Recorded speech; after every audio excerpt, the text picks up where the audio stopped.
பாரதி காதலியே கண்ணம்மா கண்ணம்மா தீராத காதல் நீ செல்லம்மா செல்லம்மா கண்ணம்மா கண்ணம்மா என் வாழ்வின் அர்த்தம் நீ அம்மா. ஹலோ, உங்க பேத்திய பாத்தீங்களா? காலையில என்னடானா சாம் தான் என் ஆறு கணவன் சொல்லிட்டு சாமுக்கு மாம்பழம் எல்லாம் கட் பண்ணி கொடுத்தேன். இப்ப என்னடானா குரு கூட கல்யாண வீட்டுக்கு போயிட்டு வந்து எப்படி சிரிச்சுட்டே பல்ல காட்டிட்டு உட்கார்ந்துருக்கு பாத்தீங்களா? ஏட்டி கொஞ்ச நேரம் சும்மா இருப்பியா? அந்த பெண்ணை எந்த லிஸ்ட்ல சேர்க்கணும்னு எனக்கு தெரிய மாட்டேங்குது.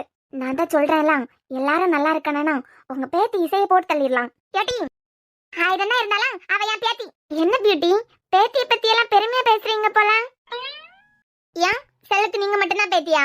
இல்ல ஏதோ பேத்திய பத்தி பெருமையா பேசுற மாதிரி இருந்தேன், அதான் கேட்டேன். கல்யாண வீட்டுக்கெல்லாம் போயிட்டு வந்தாச்சு போல. சூப்பர் பிரமாதம். கிறிஸ்டின் கல்யாணமா சர்ச்ல வச்சுதான் நடந்தது. கிறிஸ்டின் கல்யாணம்னா ஆட்டோமேட்டிக்கா சர்ச்ல வச்சுதானே நடக்கும்.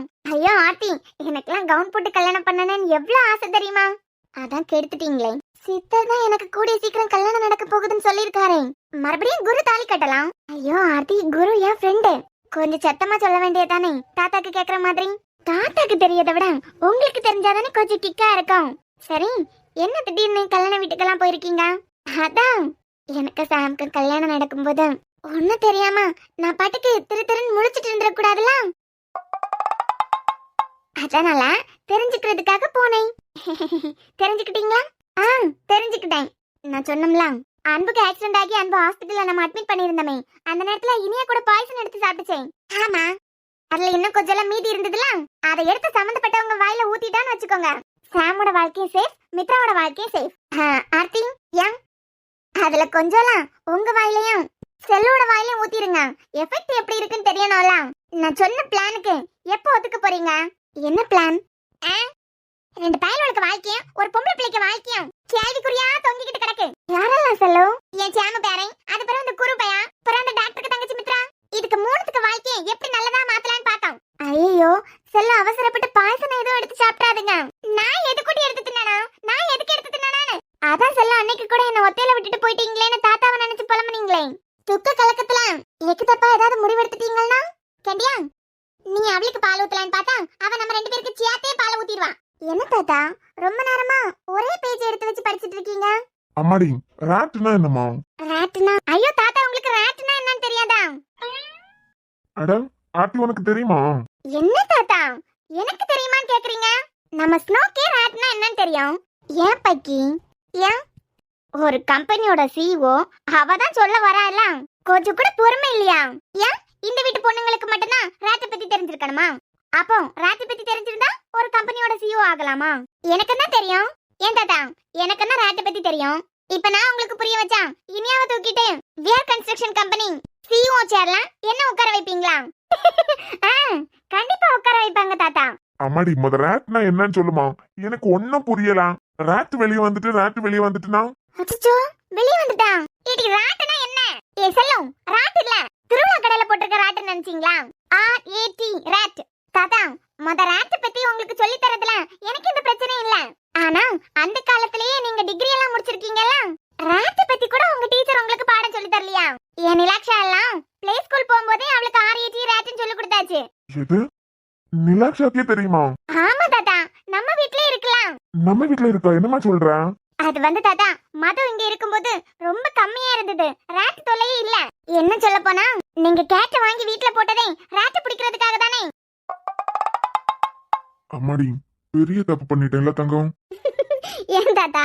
இல்லம்மா, பல நேரத்துல நானே யோசிச்சிருக்கேன். அந்த பையன் இன்னமும் மேனேஜராவே இருக்கானே. பொம்பளை பிள்ளை நீ உன் அறிவை வளர்த்துக்கணும்னு நீயே ஆசைப்படுவ. அவன் ஏன் இப்படி இருக்கான்னு நிறைய இடத்துல நான் யோசிச்சிருக்கேன். இன்னைக்குதான் எனக்கு விட கிடைச்சி. ஏம்மா என்ன? ராட் பத்தி எக்ஸ்பிளைன் பண்ணா இன்னோட இடத்துல என்ன உட்கார வைக்கிறதா சொன்னீங்க? ஐயோ ஆட்டி, தாத்தா கேக்குற ராட்னா அந்த எலி கிடையாது. போகும் ராட்னா எலியா? அப்புறம் நீ சொல்லுமா, எனக்கு செல்லம்போல ஒண்ணும் விளங்கவே இல்ல. அதாவது தாத்தா, ஒரு ஃளைட்ல 2 என்ஜின் இருக்கும். இப்ப ஃளைட்ல எல்லாம் எலி போகுதா? நீ கொஞ்ச நேரம் சும்மா இருக்கலன்னு வச்சுக்கோ. விஆர் கன்ஸ்ட்ரக்ஷன்ல மட்டும் இல்ல, விஆர் வீட்ல இடம் இல்லாம போயிரும் பாத்துக்கோ. என்ன சொல்லு, வர வர விஆர் வீட்ல அநியாயம் நடந்துட்டு இருக்கு. ராட் ஃளைட்ல எல்லாம் போகுமா? விஆர் வீட்ல இருக்குன்னு சொன்னா தப்பா? சொல்லுமா, இந்த பிளைட் ஆக்சிடென்ட் பத்தி தான் நிறைய பேர் பேசியவன். படிக்கும் போது தெளிவா ஒண்ணும் புரியல எனக்கு. அது ஒன்றும் இல்லை தாத்தா. ஃப்ளைட் போயிட்டு இருக்கும்போது எமர்ஜென்சி சுச்சுவேஷன் வந்து ஃப்ளைட்டை பைலட்டால கண்ட்ரோல் பண்ண முடியலன்னா அது ரெண்டு சுச்சுவேஷனால தான் நடக்கும். ஒன்று என்ஜின் ப்ராப்ளமா இருக்கும், இன்னொன்று உள்ள இருக்க எலக்ட்ரிக் கனெக்ஷன்ஸ் ஏதாவது ஃபெயிலியர் ஆகுறதுனாலயா இருக்கும். ரெண்டு என்ஜின் இருக்கும் தாத்தா. ஒரு என்ஜின் ஃபெயிலியர் ஆனாலும் இன்னொரு என்ஜின் ப்ராப்பரா ரன் ஆயிட்டே தான் இருக்கும். மேபி தாத்தா ரெண்டு என்ஜினும் ஃபெயிலியர் ஆனாலும் இல்ல ஃப்ளைட்டுக்குள்ள தேவைப்படுற எலக்ட்ரிக் கனெக்ஷன்ஸ் எல்லாம் ஃபெயிலியர் ஆனாலும் ஃப்ளைட் அது பாட்டுக்கு மிதந்துட்டே இருக்கும். அதாவது எப்ப வேணாலும் எங்க வேணாலும் போய் மோதலாம். இப்படி இருக்க சிச்சுவேஷன்ல ரேட்னு ஒண்ணு ஃபேன் மாதிரி இருக்கும். அதாவது தாத்தா ரேட்னா ஆர்டின்னு சொல்ற ரேட் கிடையாது, ராம் ஏர் டர்பைன். இததான் ரேட்னு சொல்றாங்க. ஏதோ ஒண்ணு வெளியே வரேன்னு சொல்றாங்கம்மா, அதான் விளங்கல எனக்கு. அதான் தாத்தா எலக்ட்ரிக் ப்ராப்ளம் இல்லனா என்ஜின் ப்ராப்ளம் இந்த சிச்சுவேஷன்ல இந்த ரேட் ஃபேன் மாதிரி சுத்திட்டு ஃப்ளைட்டுக்கு வெளியே டிப்ளாய் ஆகும். அதுவே ஃப்ளைட்டுக்கு தேவையான எல்லா எலக்ட்ரிசிட்டியுமே கொடுத்துரும். ஓ, விமானம் ஓட்டியே இதை கண்ட்ரோல் பண்ற மாதிரி இருக்குமோ? இல்ல தாத்தா, என்ஜின் ப்ராப்ளம்னா ஆட்டோமேட்டிக்கா இந்த ரேட் டிப்ளாய் ஆகும்னு போட்டிருக்காங்க. அப்புறம் இது ஃப்ளைட்டுக்கு தேவையான எல்லா எலக்ட்ரிசிட்டியும் உருவாக்கி ஃப்ளைட் எங்கேயும் இடிக்காத மாதிரி ப்ராப்பரா ரன் ஆகுறதுக்கு ஹெல்ப் பண்ணும். இப்போ இந்த ஃப்ளைட் ஆக்சிடென்ட் ஆச்சுல தாத்தா, இதுல இந்த ரேட் டிப்ளாய் ஆயிருக்கு. இதுக்கு முன்ன வரைக்கும் பைலட்டோட ப்ராப்ளம்னு சொல்லிட்டு இருந்தாங்கல்ல, இப்போ ஃப்ளைட் விழுறதுக்கு முன்ன இருந்த அந்த வீடியோவெல்லாம் திருப்பி திருப்பி பார்த்ததுல இருந்து என்ஜின் ப்ராப்ளம்னால தான் ரேட் டிப்ளாய் ஆயிருக்கு. இப்போ ரெண்டு क्वेश्चन ரைஸ் ஆயிட்டு இருக்கு தாத்தா. ஒன்னு வந்து அந்த கம்பெனி, உங்களுக்கு புரிய மாதிரி சொல்லணும்னா இந்த ஃப்ளைட்டை உருவாக்குன கம்பெனி மேல, இன்னொன்னு ஏர் இந்தியா மேல. எத்தனை உயிர்! ஆமா தாத்தா. பல பேரோட அலட்சியத்தினாலையும் எத்தனை குடும்பங்கள் இன்னைக்கு அழுதுட்டு இருக்கு. எத்தனை குழந்தைங்களோட கண்ணீர், எவ்வளவு ஆசை, எவ்வளவு கனவு, இத்தனை பேரோட வாழ்க்கையே அழிஞ்சிட்டேன். ஏனியா அப்போ ரேட்னா நான் சொன்னேலி கிடையாதா? இல்ல நீ இப்ப தாத்தா கேட்டது அந்த ரேட்டை பத்தி இல்ல. ஆமா, அந்த ரேட் தான் வெளியே டிப்ளாய் ஆச்சுன்னா ஃப்ளைட்டுக்கு தேவையான எலக்ட்ரிசிட்டி எல்லாம் கொடுத்துருக்குமே. ஹலோ, அதுக்கு ஃப்ளைட் ரொம்ப தூரம் போயிருக்கணும். ரொம்ப மேல இருந்துச்சுன்னா மட்டும்தான் ஏதாவது கிராஷ் ஆகுறதுக்கு முன்ன அந்த ரேட் அதோட வேலையும் கரெக்டா பார்த்து பைலட்டா அதுக்குள்ள ஃப்ளைட்டை கண்ட்ரோல் பண்ண முடியும். ஆனா இப்ப கிராஷ் ஆனது கிரவுண்ட்ல இருந்து கொஞ்சம் தானே மேல போயிருந்து, அதுக்குள்ளே என்ஜின் ஃபெயிலியர்னா யாராலையும் எதுவும் பண்ண முடியாது. ஒவ்வொருத்தவங்களோட கதையா கேட்கும்போது மனசெல்லாம் ஒரு மாதிரி தான் வருத்தமா இருக்கு. இவங்க எதுக்கு இப்ப இங்க வராங்க? அடடா, வாங்கம்மா. எப்படி இருக்கீங்க? வீட்டுக்கு பெரியவரு உங்களை பார்க்கணும்னு தான் நினைச்சிட்டு வந்தேன். வரும்போதே என் பையன்கிட்ட சொல்லிட்டே வந்தேன், பெரியவர் வீட்டுல இருக்கியாரோ என்னமோ தெரியல அப்படின்னு. ஆனா எப்படியோ வீட்டுல தான் இருக்கீங்க. அதான் பாத்துட்டீங்களா, உள்ள வாங்க. இல்ல பெரியவரே, உடனே அடுத்த வேலையை கிளம்ப வேண்டியதுதான். இசை எப்படிமா இருக்க? நான் நல்லா இருக்கேன் ஆண்டி. நீங்க, உங்க பையன், உங்க மருமக எல்லாரும் எப்படி இருக்கீங்க? நல்லா இருக்கேம்மா. அந்த ஆண்டவன் புண்ணியத்துல ஒரு குறைச்சல் இல்ல. சரி சரி. இனிமே ஃபாரின்க்கெல்லாம் போறதா ஐடியா இல்லையோ? இல்ல ஆண்டி, இப்போதைக்கு இங்கதான். வீட்டுக்காரரும் இங்கதான் நிக்காரோ? சொல்லும், அது இசையோட ஃப்ரெண்டு தானே, நம்ம சொல்லிடுவோமா? இவ இப்ப என்னத்துக்காக நடிச்சுட்டு வந்திருக்கான்னு தெரியலையே. குரு இங்கதான் நிக்கிறான். புறவு இசை, புருஷன் வீட்டுக்கு போட்டா எல்லாம் ஐடியா இல்லையா? அம்மா வீட்டை பார்த்த உடனே அம்மா வீட்டுல சந்தோஷமா இருந்துடலாம் நினைச்சிட்டு போலாம். ஏன்டி அம்மா வீட்டுல நான் இருக்க கூடாதா? ஐயோ இருக்கலாம்டி அம்மா. ஓ அம்மா வீடு, நீ தாராளமா இரு. என்னம்மா என்னைய பார்க்க வந்ததா சொன்னீங்க? எல்லாரையும் பார்க்கணும், முக்கியமா உங்ககிட்டயும் விஷயத்த சொல்லணும்ல. அப்பதானே உங்க வீட்டுல உள்ளவங்க எல்லாரையும் எங்க வீட்டுக்கு அனுப்புவீங்க. என்னம்மா, என்ன விசேஷம்? ஒன்னும் இல்ல, என் மருமக உண்டா இருக்கான்னு சொன்னனே. என் வீட்டுக்காரர் கூட அன்னைக்கு தோப்புல பாக்கும்போது உங்ககிட்ட சொன்னதா சொன்னாரே. ஆமாமா, சொன்னா ஞாபகம் இருக்கு. அதான் வளகாப்பு வச்சிருக்கோம். ஊர்ல உள்ளவங்க கிட்ட எல்லாம் சொல்லணும்ல. ஊருக்கு பெரியவர் நீங்க, உங்ககிட்ட தானே முத சொல்லணும். ஓ அப்படியா? என்ன தேதியில வச்சிருக்கீங்க? நாளைக்கு அடுத்த நாள். எல்லாரும் மறக்காம வந்துருங்க. இனியா, அன்பு, நீ எல்லாரும் வந்துருங்கண்ணா. சரி ஆண்டி, வந்துடலாம். சரிம்மா, நீ எப்ப நல்ல செய்தி சொல்ல போற? இல்லம்மா, உனக்கு பிறகுதான் என் அண்ணன் பொண்ணுக்கே கல்யாணம் ஆச்சு. அவளும் இப்ப பிள்ளை தச்சியா தான் இருக்கா. அவளுக்கு முன்னமே கல்யாணம் ஆனா நீ ஒரு நல்ல செய்தியும் சொல்லலையே. பெரியவர் வீட்டு பொண்ணு நீ, பெரியவர் வீட்டு மருமகள நீதான். சட்டுப்புட்டு நல்ல செய்தியை சொல்லி பெரியவங்களுக்கு சந்தோஷத்தை கொடுக்க வேண்டாமா? உன் தாத்தா, பாட்டி, சித்தி, சித்தப்பா, அத்தை, மாமா எல்லாரும் எவ்வளவு சந்தோஷப்படுவாவ. என்ன சொல்லும், இதுக்கு இதே வேலைதான் போல. நம்ம இனியாக்கிட்டயோ இசைக்கிட்டயோ நம்மளே இப்படி எல்லாம் கேட்டது கிடையாது. என்ன இனியா, நான் சொல்றதுக்கு ஒழுங்கா பதிலே சொல்ல மாட்டேங்கிற? ஆண்டி, அதான் எதுக்காக வந்தீங்கன்னு சொல்லிட்டீங்கல்ல, வந்த வேலை முடிஞ்சதுன்னா கிளம்ப வேண்டியதுதானே. அட என்னம்மா நீ, இன்னும் 2-3 மாசத்துல எனக்கு பேரனோ பேத்தியோ பிறக்க போகுது. என் மருமக குழந்தைய பெத்து என் கையில கொடுக்க போறான். என் பேரனோ பேத்தியும் நடக்க ஆரம்பிக்கிறதுக்கு முன்னமாவது ஒரு பிள்ளைய பெத்து நீ கொடுப்பியா? எது? ஏ செல்வி. சொல்லுங்க அக்கா. நீ என்னத்துக்கு வந்த? வந்து வேலையை முடிச்சிட்டு கிளம்புவியான்னு பார்த்தா. எனக்கா இப்படி பேசுறீங்க? பெரியவர் வீட்டு பேத்திங்க 2 பேரும் கூடிய சீக்கிரம் நல்ல செய்தி வீட்டுக்கு சொல்லணும்ல, அந்த அக்கறையில தான் சொல்றேன். என்ன இசை, என் பேரனோ பேத்தியோ எந்திரிச்சு நடக்கிறதுக்கு முன்னமாவது விஆர் வீட்டுக்கு ஒரு வாரிசு பெத்து கொடுப்பியா? ரொம்ப அக்கறை இருந்ததுன்னா நீங்களே பிள்ளைய பத்தி எங்க கிட்ட கொடுத்துருங்க. வளர்க்கறதுல எங்க வீட்டுல உள்ளவங்களுக்கு எந்த பிரச்சனையும் இல்ல. என்னாண்டி, பெத்து கொடுக்குறீங்களா? என்னக்கா உங்க பேத்தி இப்படி பேசுறா? அவ நல்லதுக்காகவும் இந்த வீட்டு நல்லதுக்காகவும் தானே அவள்கிட்ட சொன்னேன். அதுக்குன்னு வயசான காலத்துல என்கிட்ட பெத்து கொடுக்குறீங்களான்னு கேக்குறா. ஏம்மா எந்த காலத்துல இருந்துட்டு என்ன பேசிட்டு இருக்கீங்க? உங்களுக்கு பேரனா பேத்திய பிறக்க போறது நல்ல விஷயம் தான். நம்ம சந்தோஷமா இருக்கிறதுனால மத்தவங்களோட மனசை காயப்படுத்தணுமா? ஐயோ பெரியவரை நீங்க தப்பா புரிஞ்சுக்கிட்டீங்க. நான் அந்த அர்த்தத்துல சொல்ல வரல. நம்ம வீட்டு பிள்ளைங்களாச்சு சீக்கிரமா நல்ல செய்தி சொல்லணும்ல. குடுக்கறதும் எடுக்கிறதும் கடவுள் கையில இருக்கு. என் பேத்திங்களுக்கு எப்ப ஆண்டவன் குடுக்கறானோ அப்ப பிள்ளை பேத்தி எங்க கிட்ட கொடுத்தா போதும். என்ன பெரியவரே நீங்களும் தப்பா புரிஞ்சுக்கிட்டீங்க. ஒரு வார்த்தை கேட்டது தப்பா? ஏதாவது விசேஷம்னா எங்க வீட்டுல உள்ளவங்களே சொல்லுவாங்க. அதுக்கு முன்ன 1000 தடவை 1008 தடவை எதுக்கு கேட்டு கேட்டு பிள்ளைங்க மனசை கஷ்டப்படுத்தணும்? முந்தியெல்லாம் கல்யாணம் ஆகி 1 வருஷம் 2 வருஷம் தாண்டினாதான் கேட்க ஆரம்பிப்பாங்க. இப்ப எல்லாம் கல்யாணம் ஆவதுக்கு முன்னமே ஆளுக்கு அதுங்க கிட்ட பாடம் நடத்த ஆரம்பிக்கிறீங்க. சந்தோஷமா இருக்க நேரத்துல இந்த மாதிரி எல்லாம் பேச்சு கொடுத்து குழந்தைங்களுக்கு எப்பவும் பதட்டத்திலே வச்சிருக்க வேண்டியது. நல்லது நடந்தா சொல்லுவோம், அதுக்குன்னு சொல்லிக்கிட்டு போற இடத்துல வார இடத்துல எல்லாம் கேட்டு கேட்டு காயப்படுத்தாதுங்க. நல்லதா 4 வார்த்தை சொன்னது தப்பா? தாத்தா என்னம்மா? மைவா அன்பா ரொம்ப நேரமா ரூம்ல இருக்காங்க. நான் ரூமுக்கு போறேன். சரிம்மா, நீ உன் ரூம் கேப்போம். குழந்தைய வளர்க்கறதுக்கு நான் ரெடியா தான் இருக்கேன். நீங்க பெத்து மட்டும் என்கிட்ட கொடுத்தா போதும். எப்படி வசதி? அம்மாடி இசை அப்படியே தான் இருக்க. இந்த மணி விளையாட்டு பிள்ளை. விளையாடி தான் பார்த்தேன். சரி பெரியவரே எல்லாரையும் அனுப்பிடுங்க. விஆர் வீட்டை தேடி வந்து கூப்பிட்டுட்டீங்க, கண்டிப்பா எல்லாரும் வருவாங்க. ரொம்ப சந்தோஷம், நான் வரேன். எப்படி நான் உன்கிட்ட சொல்லல? நான் ஒன்னே உன் ஃப்ரெண்ட்ஸையும் ஸ்கூல் அட்மிஷன் போட்டு ஸ்கூல்ல சேர்த்து விட்டேன்னா உங்க ஆசிரமத்துல இருக்க சிஸ்டரா இருக்கட்டும் மதரா இருக்கட்டும் யாரும் கேள்வி கேட்க மாட்டாங்க. உன்கிட்ட எதுவும் கேள்வி கேட்க மாட்டாங்கன்னு சொன்னா ஆமா, இனிமே நானும் என் ஃப்ரெண்ட்ஸ் நாங்க எல்லாரும் பெரிய ஸ்கூலுக்கு போவோமே. அப்போ ஜாலி ஜாலியா இருக்கும்ல. நீ ஜாலியா சந்தோஷமா இருந்தியனா அதுவே எங்களுக்கு போதும். அப்பா அன்பா இனிமே உங்க நிலாக்கா போற ஸ்கூலுக்கு நாங்களும் போவோம்ல. அப்போ எல்லாரும் எங்க கிட்ட பேசுவாங்களா? ஏன் பேச மாட்டாங்க? ஸ்கூல்ல எல்லாரும் ஒண்ணுதான். ஆனா அவியேக்கலாம்னா அம்மா அப்பா எல்லாரும் இருப்பாங்களே. உனக்கு தான் உன் அன்பு அப்பா நான் இருக்கேன்ல. அப்போ எல்லாரும் எங்க கிட்டயும் ஃப்ரெண்ட்ஸ் ஆகிடுவாங்களா? யாராவது உன்னை ஃப்ரெண்டா ஏத்துக்கலன்னா நீ என்கிட்ட வந்து சொல்லு, நம்ம போலீஸ்ல புடிச்சு கொடுத்துடலாம். அச்சோ பாவம். ஹலோ, இப்போ உங்க பார்வைக்கு என்ன அர்த்தம் நான் தெரிஞ்சுக்கலாமா? இல்ல இனியாக்கு முன்னமே உங்களுக்கு தான் கல்யாணம் ஆச்சு. வழக்கமா எந்த பொண்ணு கிட்டயா இருக்கட்டும் இப்படி ஒரு அம்மா வந்து கேட்டாங்கன்னா கோபம் வரும், இல்லைன்னா அழுக வரும். கண்டிப்பா மனசு கஷ்டமா தான் இருக்கும். அதான் இனியா ஃபீல் பண்ணிட்டு எந்திரிச்சு போயிட்டா. ஆனா நீங்க என்ன சிரிச்சுட்டு அவங்களே கலாய்ச்சி விட்டுட்டீங்க. ஆமா, பெத்து கொடுத்தா வளர்த்துற போறேன், இதுல என்ன இருக்கு? நான் அப்பயே சொன்னேன் இவ கொஞ்சம் பைத்தியம் முத்தி தான் தெரியா அப்படின்னு. உங்க 2 பேருக்கு அறிவு இருக்கா? அவங்க கேட்ட உடனே குழந்தை பெத்து கொடுக்கறதுக்கு எனக்கு சாம்க்கு கல்யாணம் இருக்கணும்ல. கல்யாணம் ஆகுறதுக்கு முன்ன பிள்ளை பெத்து கொடுனா நாங்க எப்படி பெத்து கொடுக்கறது? எப்படி அவ கேட்டுக்கிட்டு போனது உனக்கு குறுக்கம். சும்மா தப்பு தப்பா பேசாதீங்க செல்லும். He is my friend. எங்க 2 பேருக்கு பைத்தியம் புடிச்சு தெரியும். அதானே எனக்கு வேணும். எது?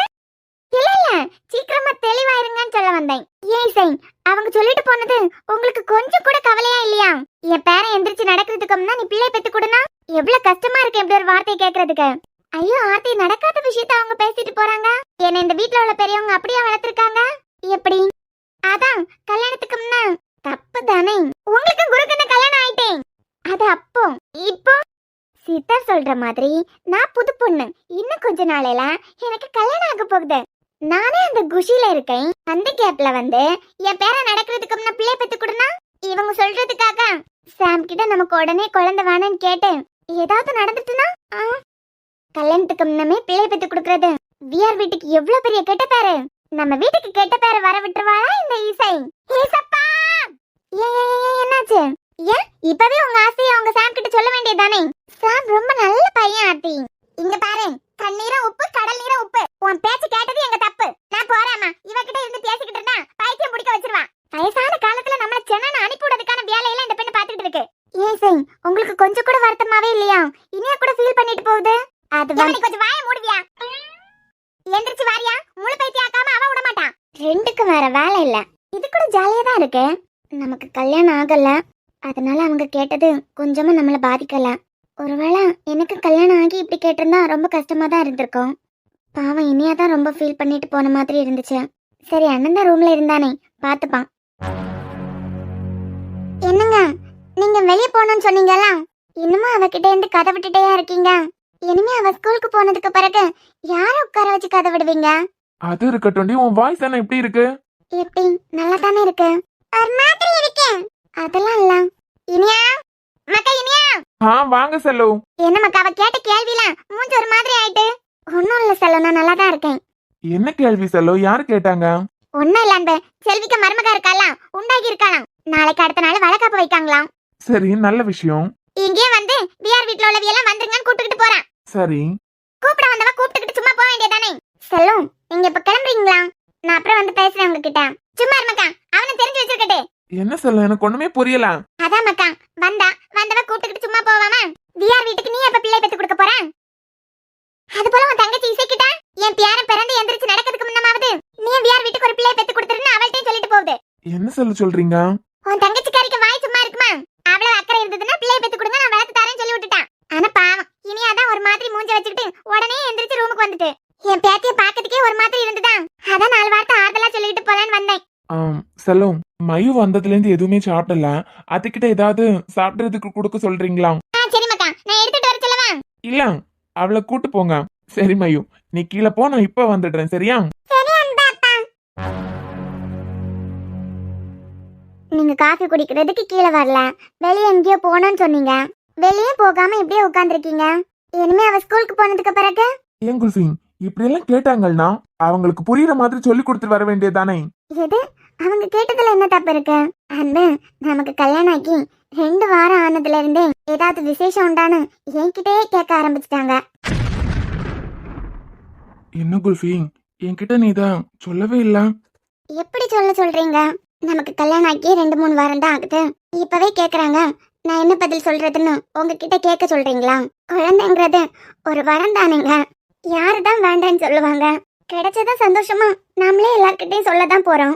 அதுக்குள்ள அதை திருப்பி கேட்டு ஒரு பொண்ணுகிட்ட ஆரம்பத்துல ஒரு தடவை 2 தடவை கேக்குறாங்கன்னா அப்போ எனக்கு பயமா எல்லாம் இல்ல. திருப்பி எங்க பாக்கும்போதும் கேட்கும்போது அம்மாவை சர்ச்சில் பார்த்து அம்மாட்ட கேக்குறது, என்ன பார்த்தா என்கிட்ட கேக்குறது, செல்லு எதுக்காவது கடைக்கு போனாங்கன்னா செல்லு கிட்ட கேக்குறது. நம்ம என்ன வேண்டான்னு இருக்கோம்? சரி, அவங்க தான் கேக்குறாங்கன்னா நீ அதுக்குன்னு ஃபீல் பண்ணிடுவியா? இசை கிட்ட என்ன கேட்டிருக்காங்க? இசை என்ன ஃபீல் பண்ணிட்டா இருக்கான்? அவளுக்கு மனசுக்குள்ள இல்லாம இருக்காதுங்க. ஒரு பொண்ணோட மனசு இன்னொரு பொண்ணுக்கு தான் புரியும். நமக்காவது கல்யாணம் ஆகி கொஞ்சம் மாசம் தான் ஆகுது. இப்பவே எனக்கு ஹர்ட் ஆகுதுன்னா அவளுக்கு எல்லாம் வருஷமே ஆயிடுச்சுலாம். மனசுக்குள்ள கண்டிப்பா கஷ்டமா தான் இருக்கும். ஏங்க இப்படி எல்லாம் கேக்குறாங்க? இப்படி கேக்குறதுல அவங்களுக்கு என்ன சந்தோஷம் கிடைக்க போகுது? அவங்க கேட்ட உடனே நமக்கு உடனே கிடைக்க போகுதா? இல்ல அவங்க கேக்குறதுனால கடவுள் வந்து இறக்கப்பட்டு உடனே கொடுத்துட போறாங்களா? இப்ப கூட இசை எதிர்த்து பேசினான்னு சொல்லிட்டு அவங்க என்ன தெரியுமா சொன்னாங்க? நல்ல எண்ணத்துல தானே கேட்டேன் அப்படின்னு. கேட்டுட்டு ஈஸியா மூவ் ஆயிடுறாங்க அவங்க. ஆனா அந்த கேள்விக்கு பதில் சொல்ற எங்க மனசு இல்லன்னு சொல்லும் போது எவ்வளவு உடஞ்சு போயிடான்னு அவங்களுக்கு தெரியுமா? கேக்குறதுல அவங்களுக்கு ஒரு சந்தோஷம். நீ என்ன கூப்பிட்டு வேண்டியது தானே? இப்ப எல்லாம் நான் தான் தப்பா அப்படின்னு எனக்கு தோண ஆரம்பிச்சிட்டுங்க. என்னடி உளர்ற? இந்த விஷயத்துல இசை மாதிரி என்னால ஈஸியா எடுத்துட்டு போக முடியல. இன்னைக்கு அந்த அம்மா வந்து பேசிட்டு போகுதுலாம். ஒருவேளை அவங்க பையனுக்கு முன்னமே நமக்கு குழந்தை கிடைச்சிருந்தனா இசைக்கிட்ட அவங்க கேட்ட மாதிரி நம்மளும் அவங்க கிட்ட கேட்டிருந்தா அவங்க வீட்டுல உள்ளவங்க தாங்கிப்பாங்களாம்.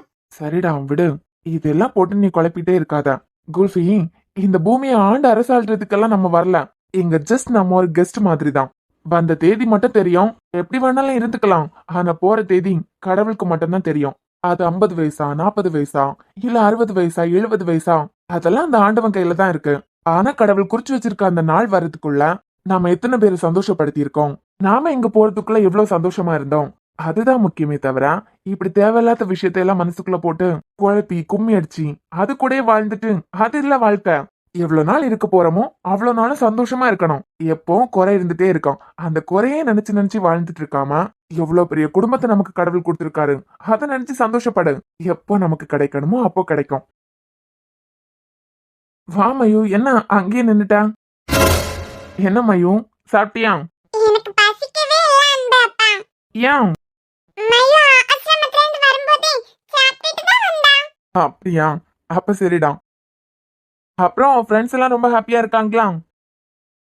மயு, உன்கிட்ட தான். ஸ்கூல்ல எல்லாம் புதுசா ஜாயின் பண்ணியாச்சு. உன் ஃப்ரெண்ட்ஸ் எல்லாம் ஹாப்பியா இருக்காங்களான்னு கேட்டேன். அந்த அப்பா, என்னடா? எனக்கு அம்மா அப்பா யாருமே இல்ல. அம்மா அப்பா உங்களுக்கு பாப்பா இல்லல? மயும், உன்கிட்ட இப்படி எல்லாம் யார் பேசுறதுக்கு சொல்லி கொடுத்தது? உனக்கு தான் நாங்க எல்லாரும் இருக்கோமே. எங்க ஆசிரமத்துக்கு நிறைய பேரு பாப்பா எல்லாம் வந்த உடனே வருவாங்க.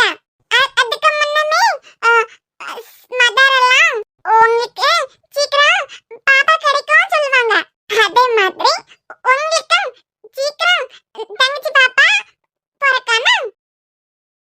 மயும், இப்படி எல்லாம் பேசுறதுக்கு உனக்கு யார் சொல்லி கொடுக்குறான்? அங்க மதர் எல்லாம் அப்படி சொல்லுவாங்க.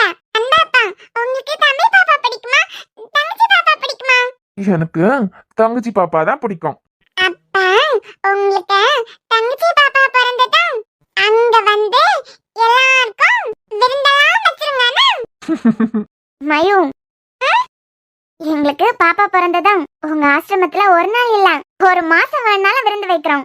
அப்போ உங்களுக்கு பாப்பா பிறந்ததா விருந்து வைங்க. சரி.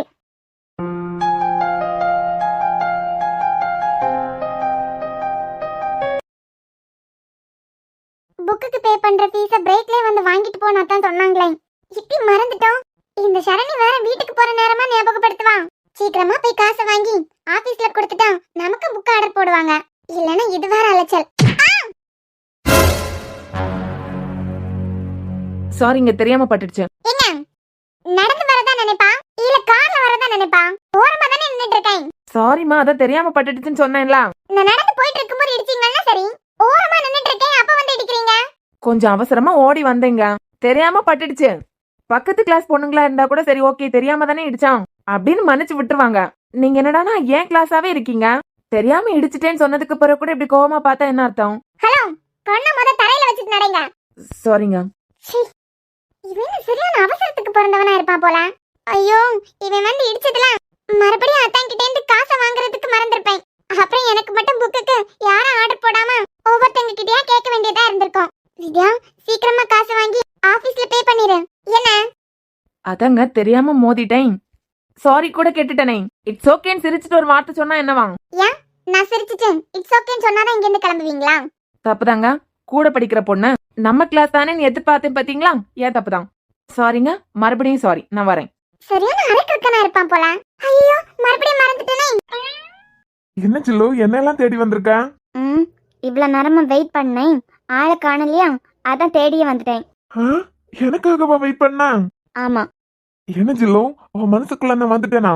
ஃப்ராடு. ஓ, அப்ப இன்னும் வரலையா? என்னடா பண்ண நீ? செல்லம், நான் எதுவும் பண்ணலடி, நீ சம்மதிச்சா எனக்கு ஓகே தான். இங்க பாரு குரு, இந்த மாதிரி டாக்லாம் என்கிட்ட விடாதேன்னு அன்னைக்கு நான் சொல்லிட்டேன். எங்க அம்மா எனக்கு கால் பண்ணி ஆதி வரமாட்டான், பஸ்ல வராத, காலையில கூட்டு போன மாதிரியே அவரை கூட்டு வருவாரு, நீ குரு தம்பி கூட தான் வா அப்படின்னு சொல்றாங்கண்ணா. இதுக்கு என்னடா அர்த்தம்? ஏங்க, நான் எதுவும் ஏச்சி வாய முட்றான். பாத்தீங்களா, உங்க அம்மாக்கே என்ன பத்தின அருமை பெருமை எல்லாம் தெரிஞ்சிருக்கு. இப்போ உன் கூட தான் வீட்டுக்கு போகணுமா? கிளம்பு. ஆ? பல்ல முதல்ல இப்படி காட்டிட்டே இருக்கத நிப்பாட்டு. நான் மட்டும் இல்ல, வித்யாவையும் கூட்டு வந்தது மாதிரி கூட்டு போனா போதும். கண்டிப்பா கூட்டு போணுமா? இப்படி இழுத்துட்டே நின்ன நான் பாட்டுக்கு போயிருவேன். ஏய் இருடி, நான் நினைச்சாதான் என் புடியில இருந்து மேடம் நீங்க மூவ் ஆக்க முடியும். குரு என்ன பண்ற? யாராவது வந்தாங்களும் என்னை தப்பா நினைப்பாங்க. ஹலோ, இது சேர்மன் ரூம், இங்க யாரும் வர முடியாது. டேய் பைத்தியக்காரா. உன் மேல பைத்தியமான பைத்தியக்காரன். சார் முத விடுங்க சார். சரி விடுறேன், அதுக்கு முன்னா நான் சொல்றத மட்டும் கேட்டுட்டு போ. டேய் பொறுக்கி, இப்போ மட்டும் நீ கை எடுக்கலாம். நான் கை எடுக்கணும்னா நான் சொல்றதான் நீ கேளு, அதுக்கப்புறமா கை எடுக்கிறேன். அப்படி இல்லாம இப்படிதான் பண்ணிட்டே நின்னா இன்னைக்கு மிட் நைட் ஆனாலும் நீ வீட்டுக்கு போயிட மாட்ட. உனக்கு எவ்வளவு திமிரு இருந்தா என்கிட்ட இந்த மாதிரி நடந்துப்ப? ஜில்லுமா, உன்கிட்ட இந்த அளவுக்கு நான் நடந்துக்கிறேனா உன் மேல எனக்கு அந்த அளவுக்கு உரிமையே இருக்கு. நீ எனக்கு தாங்கிற நம்பிக்கை 100% என்ன 200% எனக்கு இருக்கு. இன்னொரு பொண்ணோட ஹஸ்பண்ட் எனக்கா? சரி சரி, ஆடாம அசையாம கத்தாம நான் பேசுறதை கேட்டியனா நான் பாட்டுக்கு விட்டுருவேன். அப்படி இல்ல மிட் நைட் ஆனாலும் இன்னைக்கு என் கூட தான் நீ. இதுக்கெல்லாம் நீ அனுபவிக்க போறடா. ஜில்லு, குருவாயூர் கோயில்ல உன்னை பார்த்த அந்த செகண்ட்ல இருந்து நான் சாக போற தருணம் வரைக்கும் நான் உன் கூட மட்டுமே வாழணும்னு தாண்டி ஆசைப்பட்டேன், எப்பவும் ஆசைப்படுவேன். ஏன்னா ஜில்லு, இப்போவும் நான் உன்னை அந்த அளவுக்கு காதலிக்கிறேன். முதல்ல நீ பிஆர் வீட்டுக்குள்ள கால் எடுத்து வைக்கும்போது எந்த அளவு எனக்குள்ள பரிதவிப்பு இருந்துன்னு தெரியுமா? நான் விரும்பின பொண்ணு எல்லா பிரச்சனையும் சால்வ் பண்ணிட்டு என் காதல உனக்கு புரிய வைக்கிற நாளுக்காக அவ்வளோ ஆர்வமா காத்துட்டு இருந்தேன். ஆனா அப்படி ஒரு சங்கடமான நேரத்துல என் கண்ணு முன்ன வந்து நிப்பேன்னு நான் நினைச்சு கூட பார்த்தது இல்லடி. என்ன என் காதல என் மனசையெல்லாம் புரிஞ்சு எப்போ என்ன ஏத்துக்க போறேன்னு ரொம்ப ஆர்வமா தான் இருக்கு. பட் ஐ நோ அது இப்ப நடக்காதுன்னு எனக்கு தெரியும். ஏன்னா உன்னை விட உன் மனசு அளவுக்கு அதிகமா படிச்சவன் நான் தான். என்னை பத்தி உனக்கு தெரிஞ்சா கூட நீ நேரா என்ன உங்க அண்ணன் கிட்ட தான் கூட்டிட்டு போவியே தவிர என் காதலை ஏத்துக்க மாட்ட. ஆனா ஜில்லும் எப்போ என் காதலை நீ ஏத்துக்க போற அந்த நொடி. அதுக்காக தான் எத்தனை வருஷமா நானும் என் காதலாம் தனிமையாவே ஏங்கிட்டு இருக்கோம். எப்போ என் கிட்ட வந்து உன் காதல என்னை கட்டி பிடிச்சி ஒரு மாதிரி வெட்கப்பட்டு இனிமே நீயா நானும் வேற இல்லடா, நம்ம 2 பேரும் ஒண்ணுதான், ஐ லவ் யூ குருன்னு உன் காதல வெளிப்படுத்த போறேன்னு தெரியல. எஞ்சிலும் ஒரு பொண்ணு கூட ஃபர்ஸ்ட் டைம் இவ்ளோ நெருக்கமா நிக்கிறேன். சிங்கிளா இல்லடி, டபுள் ஹார்ட் பீட் துடிக்கிற சத்தம் எனக்கு கேட்டுட்டே இருக்கு. எனக்குள்ள இருக்க இதயம் துடிக்கிற நாள் நிக்கிறது வரைக்கும் உன் கூடவே வாழணும். ஒன்னா கைய புடிச்சு சேர்ந்து ரொம்ப தூரம் டிராவல் பண்ணணும். ஐ லவ் யூ ஜில்லோ. பூக்களை செடி கொடியின் பொருள் என்று நினைத்திருந்தேன். பூவை உன்னை பார்த்த பின்னே பூக்களின் மொழி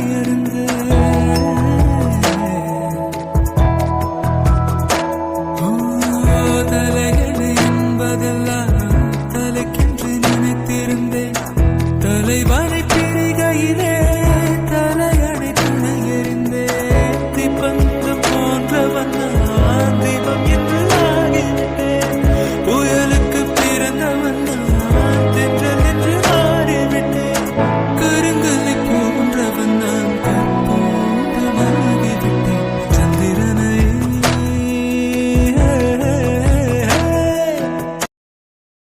சார் சொல்லி முடிச்சிட்டீங்களா? சொல்லி முடிச்சிட்டீங்கன்னா நானும் ஒன்று சொல்லிக்கிறேன். சொல்லு ஜில்லோ. இப்போ என்ன நீங்க விடலைனா அப்புறம் என்ன புனமா தான் பாப்பீங்க.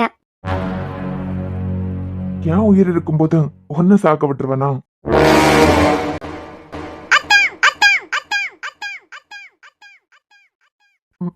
வா வித்யா, நீ எப்ப வந்த? இத உங்ககிட்ட இருந்து நான் கொஞ்சம் கூட எதிர்பார்க்கல. ஏ வித்யா, ஒரு நிமிஷம்.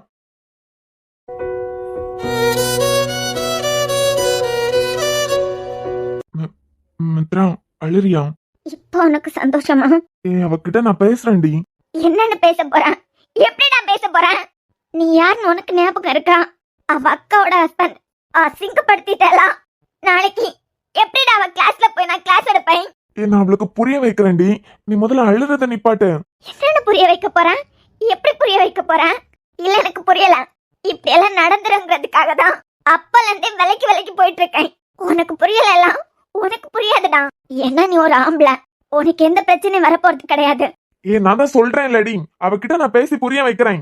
என்னடா புரிய வைக்க போறேன்? அசிங்கப்படுத்திட்டலாம். இதுக்கு என்ன நீ கொன்னே போட்டிருக்கலாம். மித்ரா, ஓ காட், இப்போ வித்யாவோட மனசுல ஃபுல்லா இசைக்கு நான் துரோகம் பண்ணிட்டதா தோணும். கண்டிப்பா இதை உடனே அன்புகிட்ட சொல்லணும்னு தான் நினைப்பான். அன்புக்கு மட்டும் தெரிஞ்சது இந்த டிராமா அதுக்கப்புறம் கண்டினியூ பண்றதுக்கு 1% கூட சான்ஸ் இல்ல. இதுல வேற மித்ராவையும் தப்பா நினைச்சிருப்பாளே. வித்யா,